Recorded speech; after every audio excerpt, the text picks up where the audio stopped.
Hello guys, in this video I'll show you my closed-loop PID servo with FOC-Style traction control and stall recovery.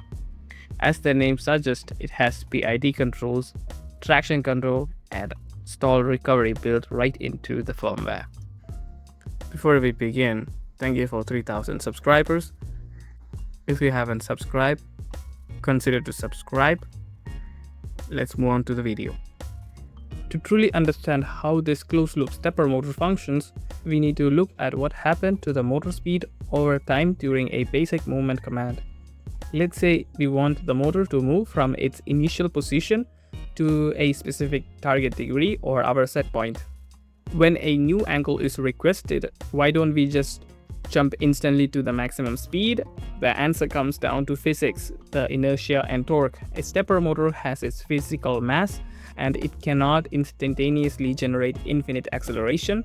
If you try to force it to a high speed instantly, the rotor simply can't keep up with the shifting magnetic fields, causing it to skip steps, stall, or violently vibrate right at the starting line. To prevent this, we are using FastAccelStepper library to automatically plot out a smooth trapezoidal motion profile. It acts as a protective ceiling, gradually ramping up the acceleration within the physical capability of our motor, cruising steadily and cleanly decelerating right onto the target set point. But how does the motor stay locked onto this path? This is the job of our closed-loop PID controller. In core 1 of our ESP32, the code continuously calculates the positional error between where the motor should be on that yellow line versus its true physical position read by our magnetic encoder. Because the PID is following the path of trapezoidal motion profile, the motor is going to be smooth. What happens if the motor hits a physical obstacle and is forced to be a dead stop?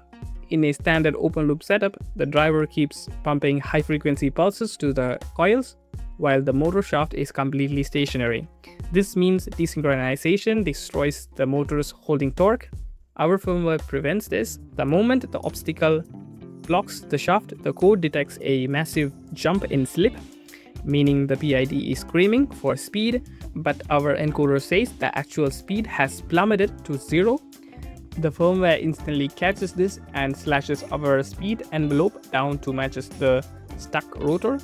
By lowering the electrical speed to match the physical speed, we put the magnetic field right back into the phase, keeping the motor synchronized and delivering maximum torque against the obstacle. Once the obstacle is cleared, our traction control system senses the rotor is free to spin again. It releases the speed constraints, but once again, the motor cannot simply jump from 0 back up to full potential velocity. If the PID tries to snap back instantly, which it will, FastAccelStepper library steps in and generates a brand new, completely fresh trapezoidal acceleration profile. Starting directly from the origin of the stalled error, the PID loop locks onto this smooth recovery ramp, safely accelerating the motor back up to speed and guiding it to its final target destination without ever losing its track. This is the wiring. If the motor is continuously rotating, rather than holding position, you have to swap these wires. Stepper motor on the back is 5600 and ESP32-S3 and TMC2226. As you can see in the web UI, there is PID control tuning, TMC UART setup and hardware performance tuning. Now as you can see in there, I set the maximum speed and maximum acceleration extremely high, even though the motor will not be able to reach this high acceleration. So the motor will skip, but our controller is going to continuously stay on the maximum performance it can achieve on a lower current. So the motor is not going to reach that speed, but it's going to reach the maximum speed it can achieve with the limited current. Because I'm having TMC motor driver, I can change the current, the micro stepping, or change the motor from stealth chopper to spread cycle. PID calibration for me is a bit hard, So I tried and found this PID value, even though it overshoots a bit, but it is passed. Make sure you have a better mount. You can control this using RC receiver, or you can control with your PWM controller, which I am having here, or you can control with your web UI.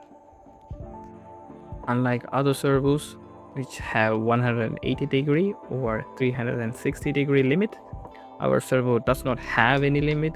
You can manually put any degree in the limit. So it's a digital limit. So let's say if I put 720 degree, the servo will rotate from 0 degree to 720 degree depending upon the PWM signal or your analog signal. Thank you for watching, and consider to subscribe and give a like. I'll see you on the next video.